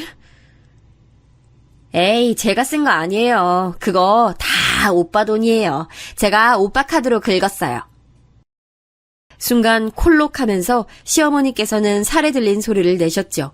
코에 물이 역류했는지 티슈를 뽑아다가 코까지 풀면서 기침을 하시는 동안 그 옆에서 큰 신우는 당황한 기색을 하고 있었고요. 저만 은은한 미소를 짓고 있는데 시어머니께서 무섭게 눈을 째리면서 화를 내셨어요. 너 돌았니? 그거 아주 코딱지만 하던데 합쳐서 원가 3만 원도 안 나오게 생겼구만. 그 땅을 가지고 30만 원 이상 지출을 내? 우리 아들이 피와 땀을 흘려서 번 돈을 고작 그런 식으로 낭비했다는 거야? 어머님, 요즘에 아이들 사이에서 최고로 유행하는 장난감이라고 하는데 그 정도 가치라면 아주 비싼 것도 아니에요. 너 진짜 입 안 다물어? 우리 아들 돈을 그딴 거에 쓰다니 분해 죽겠네. 그리고 세연이 너도 넌 딸만 줄줄이 낳아서 네 시댁에서도 불편하게 지내면서 대체 뭐가 잘났다고 딸들 선물을 네 하나뿐인 남동생한테 뜯어내? 분해서 길길이 날뛰던 시어머니는 눈이 돌아갔는지 갑자기 큰 시누를 공격했어요. 가만히 있다가 봉변을 당한 큰 시누이가 단박에 얼굴이 시뻘겋게 달아올랐죠.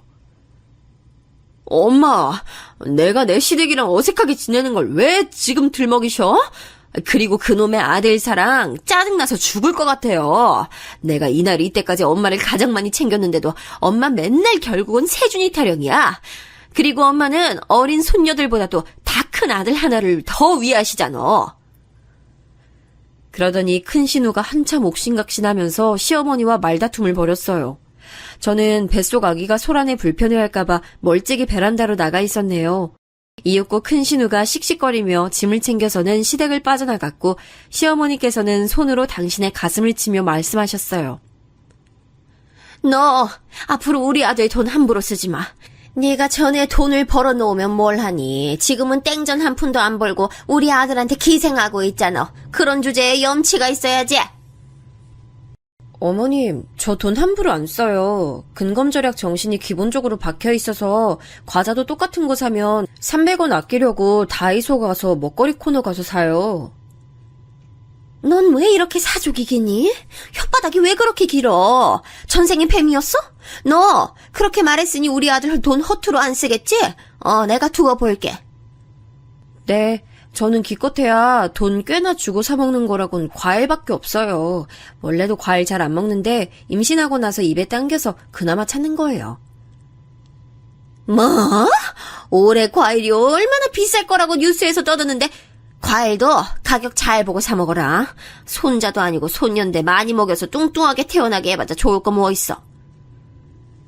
어머님, 남하든 여하든 잘 먹고 잘 커야 하는 건 똑같죠. 아유, 내가 너 혓바닥 길다고 했지. 그리고 내가 일전에 뭐라 그랬어. 쓸데없는 소리 하지 말고 고분고분하게 대답하라고 했지. 그새 까먹은 거야? 아, 네, 알겠습니다. 죄송합니다. 앞으로 잘하겠습니다. 이상입니다, 어머님. 그 성의 없는 말투는 나 놀리는 거야? 이거를 확시 그냥 아우 왕년의 마순자 성질머리 나오게 만드네. 시어머니께서는 눈까지 짚고 난리를 치셨고 저는 잔소리 폭탄을 듣는 와중에 이런 걸로 스트레스 받으면 뱃속 아가한테 안 좋을 것 같아서 머릿속으론 예쁜 풍경을 생각했습니다. 자, 이제 남편의 이야기를 잠깐 해봐야겠네요. 1년의 일이 벌어지는 동안 남편은 무슨 반응을 보이며 어떻게 있었냐고요? 제가 아까 시아버지 소개를 짤막하게 해드렸었죠? 남편은 굳이 한쪽으로 고르자면 외탁이 아니라 친탁한 사람이에요. 이제 와서 하는 말이지만 이렇기 때문에 제가 남편하고 연애하면서 결혼을 안 떠올려 봤던 거예요. 정말 모든 방면에서 괜찮은 남자였다면 결혼은 30 이후에 하고 싶다는 철칙이든 뭐든 간에 어쨌든 상대를 놓치기 싫어서라도 결혼하고 싶어 했을 테니까요. 하지만 남편은 기본적으로 태도라는 것에 결여가 있는 사람이었어요. 이를테면 이런 식이었죠. 오빠, 나 내일 오랜만에 대학 동기들하고 만나서 놀러 가기로 한 거 알지? 일정 때문에 새벽같이 일어나서 출발해야 할 것 같아. 제가 이렇게 말하면 말이나마 굳이 그렇게 일찍? 힘들겠다, 피곤하겠다 반응을 해줘도 좋을 법한데 남편은 시큰둥하게 대답하죠. 아, 그래? 그럼 내일 내 아침밥은 누가 차려? 네가 더 일찍 차려주고 나갈 거야? 내일 하루잖아. 알아서 차려 먹고 출근해. 냉장고에 먹을 거 많아. 나 그 시간에 도저히 못 차려. 아, 그래? 그럼 내일은 내가 평소보다 손해보는 날이네? 딱 이런 식으로 계산하고 말했어요. 정 떨어지게 만드는 스타일이라고 해야 할까요? 그런데 웃긴 건 이게 저에게뿐만 아니라 모든 사람들에게 똑같이 행동한다는 것이었죠. 30만 원 선물 사건 때문에 큰 신우가 시어머니와 갑자기 싸웠다고 했죠. 그 일이 있고 나서 무슨 집안일로 남편하고 큰 신우가 통화할 일이 있었어요.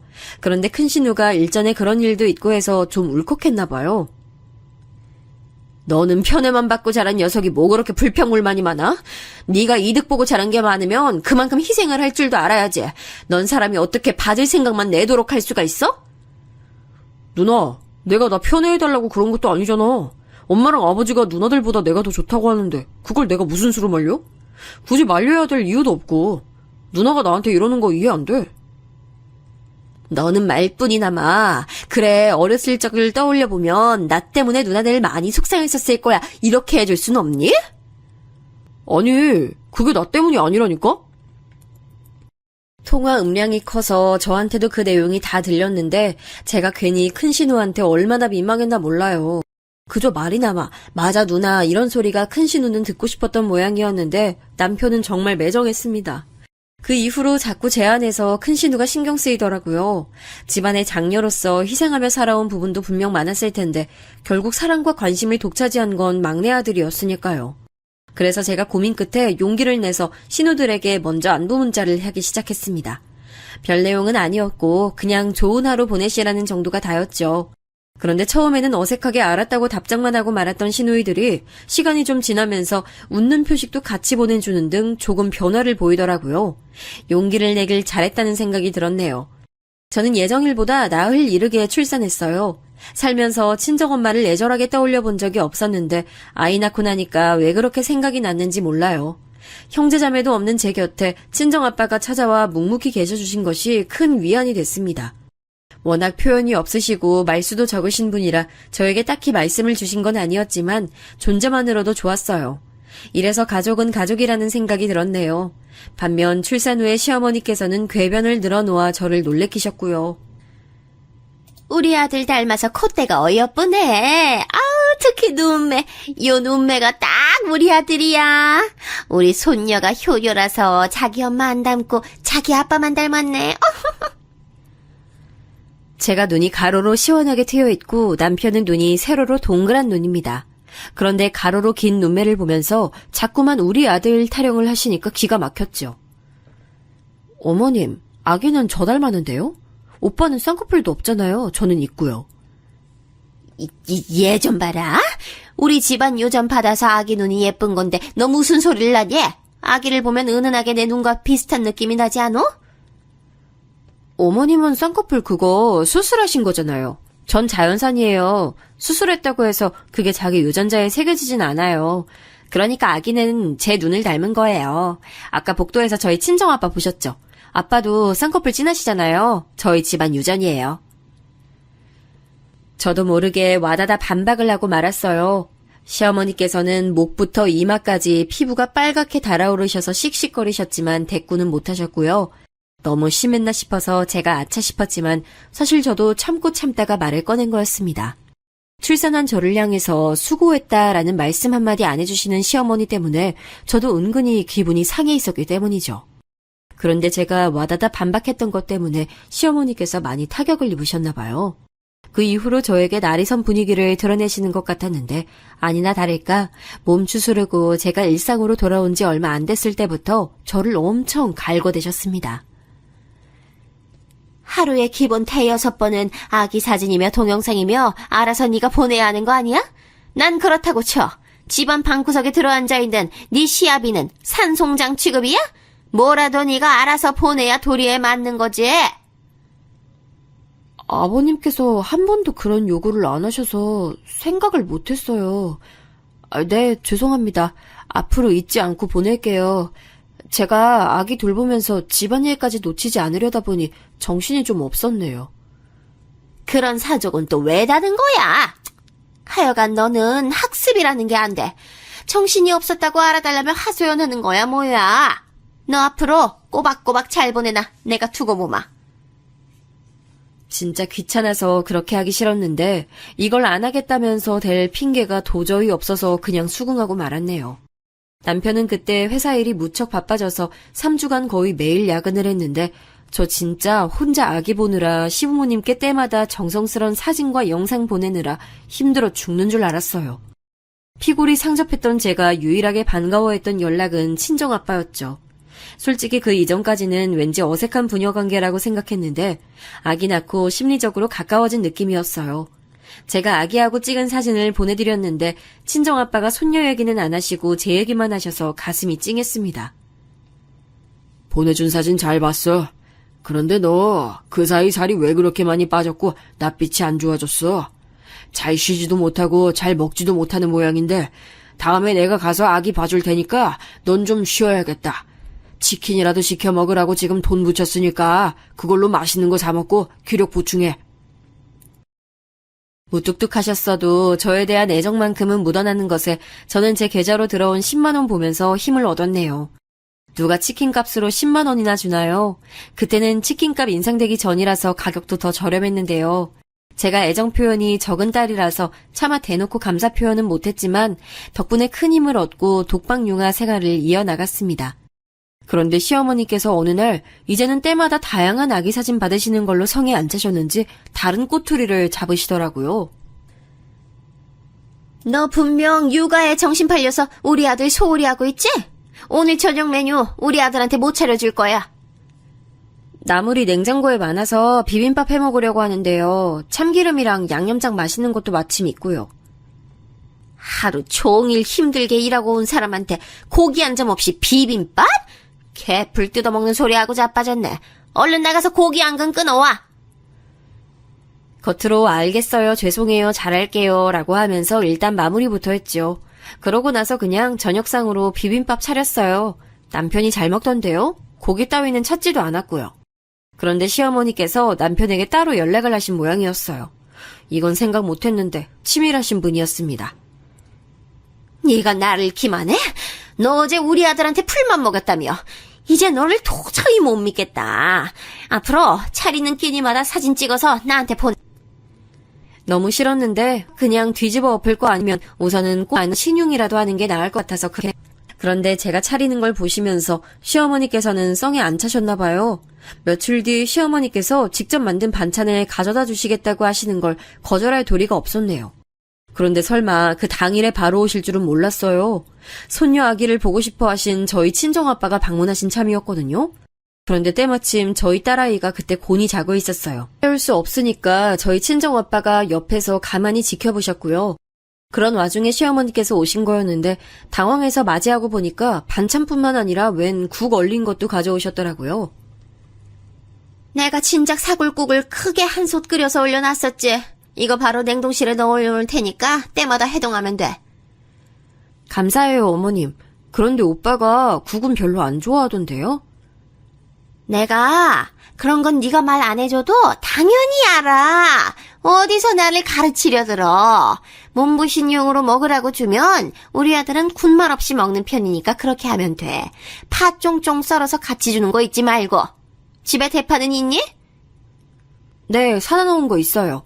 그럼 사골국 내놓을 때마다 제가 대파도 안 잊어버리고 꼭 같이 준비할게요. 내가 널 어떻게 믿니? 대파 당장 가져와서 지금 바로 썰어놔. 갑자기 너무 피곤하더라고요. 그래서 저도 모르게 대파를 부엌 다용도실에 집어오면서 한숨을 크게 내셨어요. 그게 심기를 건드렸나 봐요. 순식간에 제게서 대파를 빼앗아 드신 시어머니는 그걸로 제 머리를 후리셨어요. 보자 하니까 이게 아주 그냥 걸핏하면 자기 기분 상한 티 팍팍 내고 와. 넌 네 부모가 너를 그렇게 가르치든? 이따위로 굴라고 하든? 아이고 이를 어째. 이혼 가정이라서 온전치 않은 부모였기에 제대로 배운 것도 없었겠구나. 어머님, 정말 너무하시는 거 아니에요? 왜 이런 걸로 사람을 치세요? 그래도 이게 눈 똑바로 뜨고 지랄해대네. 이딴 불량품은 우리 집안 핏줄을 키울 생각하니 눈앞이 깜깜하다. 시어머니의 악담에 제가 드디어 눈이 휙 돌아가려던 찰나였어요. 순간 친정아빠가 돌연 등장하시더니 그대로 시어머니의 뺨을 짝 하고 치셨습니다. 대파가 부엌 바닥에 떨어졌고 저는 손으로 입을 틀어막은 채 얼어버렸죠. 집에 아빠가 계시다는 걸 제가 잠시 망각하고 있었다는 게 믿기지 않아서 놀라웠고 아빠가 생전 처음 보는 분노한 표정을 하고 계셔서 또한 놀라웠습니다. 맞은 뺨을 부여잡으신 시어머니께서는 아빠의 얼굴을 확인하시곤 경악하셨죠. 상상도 못하셨을 거예요. 설마 지금 집에 아빠가 계실 거라고는. 부모의 과오가 어찌 자식의 결함이 돼야 합니까? 아이, 듣자니 황당한 꼬투리를 잡으시던데 그러는 사부인께서는 바깥사돈하고 의사소통조차 제대로 안 하시는 거 아닙니까? 스스로도 자식들에게 모범되는 부모가 아니면서 뭐 그리 떳떳하세요? 친정아빠가 일가를 터뜨리자 시어머니께서는 당혹스러운 남빛으로 입술을 꽉 깨물으셨어요. 그러더니 저를 슬쩍 째려보시더라고요. 그걸 보고 아빠는 코웃음 치셨고요. 우리 딸 그렇게 입 가벼운 사람처럼 보실 필요 없습니다. 딸뿐만 아니라 사위도 그렇게 말했으니까요. 마음 같아선 당장에 이혼시키고 싶은데 이혼한 부모의 운명을 물려주는 것 같아서 즉각 이혼하라는 말만은 지금 참고 있는 겁니다. 그러나 이대로 넘어가고 싶지도 않습니다. 우선 바로 건서방부터 오라고 해야겠군요. 예? 안 돼요.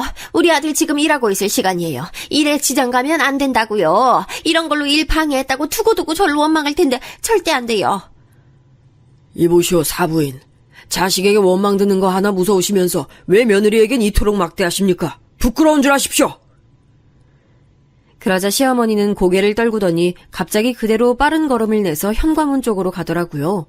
설마 주랭랑을 치실 거라곤 예상 못했기에 현관문 도어락이 열리고 잠기는 소리가 났을 때 어이가 없었어요. 가타부타 말씀도 더 안 하시고 도망치실 줄은 몰랐네요. 부덕했던 나 때문에 네가 힘든 상황을 겪어왔던 거라 생각하면 가슴이 찢어지는구나. 그간 힘들었지? 내가 미안하다. 그렇게 말씀 안 하셔도 돼요, 아빠. 저 별로 힘든 일도 없었어요. 늘 묵묵하기만 하셨던 아빠가 애절하게 말씀하시는 것에 머쓱해진 제가 아무렇지 않은 척 대답을 했지만 불가항력적으로 눈시울이 뜨거워지더라고요. 그 자리에서 친정아빠하고 진솔한 대화를 많이 나눴어요. 그간 저희 부녀가 너무 의식적으로 대화를 피해왔다는 생각이 들더라고요. 아빠와 이야기를 나누는 시간이 너무 편안하고 좋아서 왠지 모를 감동이 들었습니다. 저는 그날 이후로 주 3일 아르바이트를 나갔어요. 적은 돈이라도 제가 버니까 그게 좋았고 사회생활을 한다는 것에서 에너지도 얻을 수 있었어요. 또래 아기 엄마들이 대다수인 취미 모임에도 일주일에 1회 나가게 됐고요. 이때마다 아기는 친정 아빠에게 맡겼습니다. 손녀를 엄청 예뻐하셔서 제가 맡길 때마다 한박 웃음을 지으셨죠. 친정 아빠에게 이런 면모가 있을 줄은 이때 처음 알았네요. 이렇게 된 계기가 시어머니의 만행이었기에 남편은 저에게 불만이 있어도 말로 하지 못했습니다. 대신 자기 모친에겐 실컷 하더군요. 이게 다 엄마 때문이야. 난 집에 일찍 퇴근하는 날이면 바로 집밥부터 먹고 휴식 취하는 게 낙인 사람인데 엄마 때문에 내 와이프가 변심해서 아르바이트 나가고 모임 나가고 이렇게 됐어. 아니, 나 혼자 불 꺼진 집에 퇴근하는 요일이 있다는 게 얼마나 짜증나는 줄 알아?